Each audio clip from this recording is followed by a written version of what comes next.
Hi guys, I want to talk to you about your counter argument paragraph, or it's called a rebuttal paragraph, okay? So this paragraph would most likely come after your three reasons. Um, and really it's to acknowledge the other side. However, you want to make sure that you don't acknowledge the other side too much and put in too much information to the point where the reader now is confused as to which side you agree with. Okay, so how do we write a counter argument paragraph? The first thing you want to do is introduce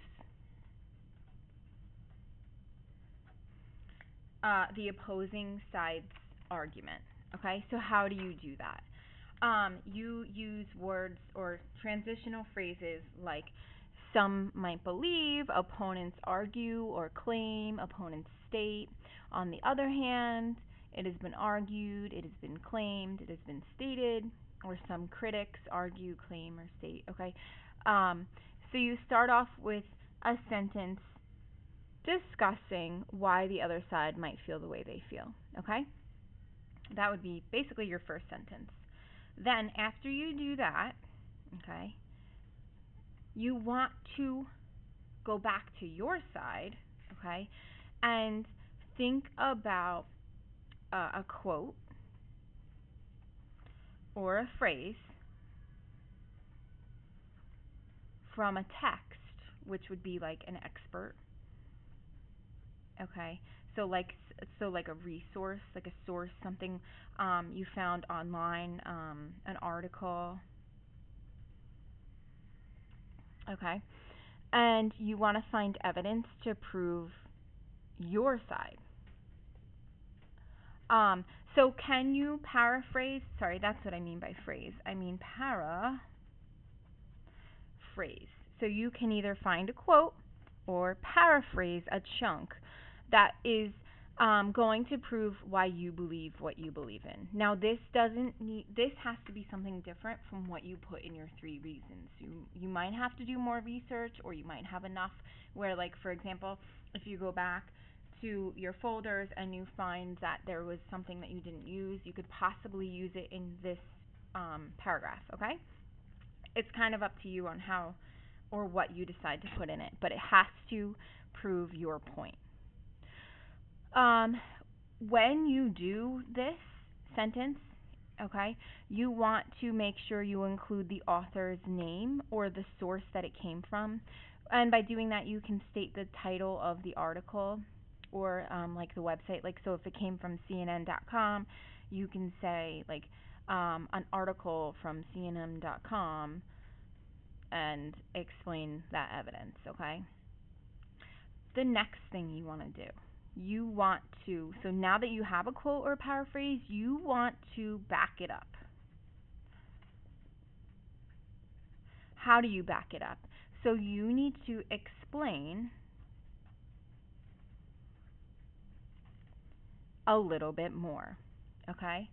So if you have a quote, you need to just maybe put it in your own words what that means. If you paraphrase, you need to just add a little bit more as to what you mean with your expert information, okay? After that, you want to go back to acknowledging the other side in a very respectful way, okay? So let's see, acknowledge.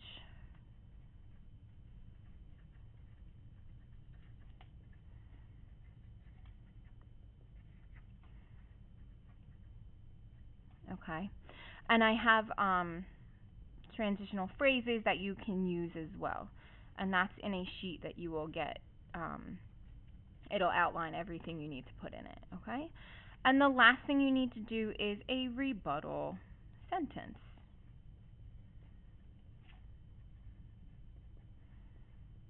Oops, sorry. This rebuttal sentence needs to prove and discredit, which means you're going to say that this guy, the person on this side who's against you, is wrong, okay? And you need to make sure you say that they're wrong in this sentence. And how you are going to do that, again, there is an example. So let me actually go through with what you will receive. This is very detailed in how to write the counter argument paragraph. If you follow every single one of these bullets, this whole entire thing will help you create your paragraph. So here is an example. And this is not on your topic, which is fine. This is on a different topic, and the reason it's on a different topic is because I don't want you to sit here and, just take this and put it in your writing. You need to actually think about how you're going to do your counter argument, okay? So this example is based on the debate about healthy foods and how good they are, or like how healthy foods can decrease obesity problems, okay?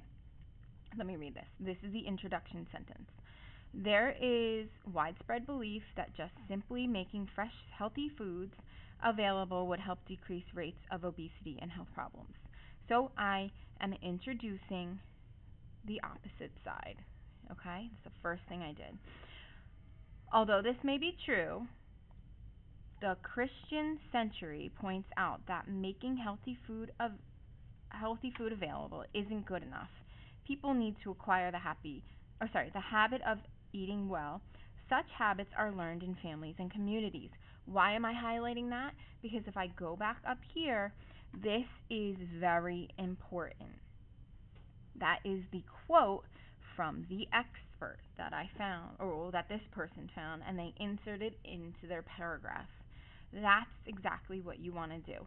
Again, could they have paraphrased it and put it in their own words? Absolutely. But instead they put a quote, and so with that quote they put exactly where it came from. Okay? Then, the next sentence should be an additional explanation sentence to support the claim. Because people need to be more conscious about healthy living, more state funding needs to be devoted towards community nutritional programming. So that's backing this up. We're good to go. Next paragraph, you should be acknowledging the other side. Also, learning about the nutritional value of product takes time to become knowledgeable about what is healthy versus unhealthy. So that is actually still backing up this quote. This one should say about the other side. While it makes sense that providing healthy food options will help reduce obesity throughout the country, learning to change unhealthy behaviors will not happen overnight. There we go. They talked about the other side, okay, in a very respectful way, and one of these, like a type of transitional phrase, is used here. Last sentence is the rebuttal sentence, so you want to say, okay, I'm acknowledging you, but you're wrong. Therefore, the validity, there we go, of the opposing side is inaccurate and unreliable. People need the opportunity to learn about healthy eating habits and the nutritional value of foods in order to reduce obesity problems. Okay? So this is an example. Now, if this example is kind of confusing to you and it doesn't necessarily help you, don't worry about this. It's just, there in case you needed the example. And I kind of talked through it with you, so hopefully that helps. But again, that's not your worry. What you really want to focus on today is this chunk here. This is an outline, and it helps you figure out what goes in your counter argument paragraph. It basically, if you put all these in here and you put it all together, there's your paragraph. You just have to be careful with your word choice and remember to make sure you reread it to see if it makes sense. Okay, so that's what you guys will be working on today in class. If you haven't gotten anything else done, like as far as if you haven't gotten the chance to work on your introduction, or you need more time, your introduction paragraph should be done because that is something we've worked on for a while. Okay? Again, if not, you don't worry about working on that today. You worry about your counter argument paragraph. Where are you going to write this? You are going to go into your document that you have already drafted, so your flash draft, and you are going to put that in there. Now, when you go to put it in there, you want to put it under your 3 reasons paragraph. So it should be the paragraph that gets inserted above the conclusion. If there's any trouble or questions on that, what you can do, don't worry about where it goes. I mean, I just explained it to you, but if you're still confused, then write it down in there, type it in there, wherever you type it, and we'll move it around when Miss Saki and I are back in the classroom, okay? If you have any other questions, let the teachers know. If not, hopefully this is very clear to you and you know exactly what to do. When you are done with this, if you have extra time, you can go on and research, because you might need more research. You might even need to research a little more for this part. That's fine too. Don't spend all of your time researching, because we will not spend a lot of time in class on this, since you're getting the whole entire writing period today. Okay? Now that I've talked your ear off, I want you guys to actually get started.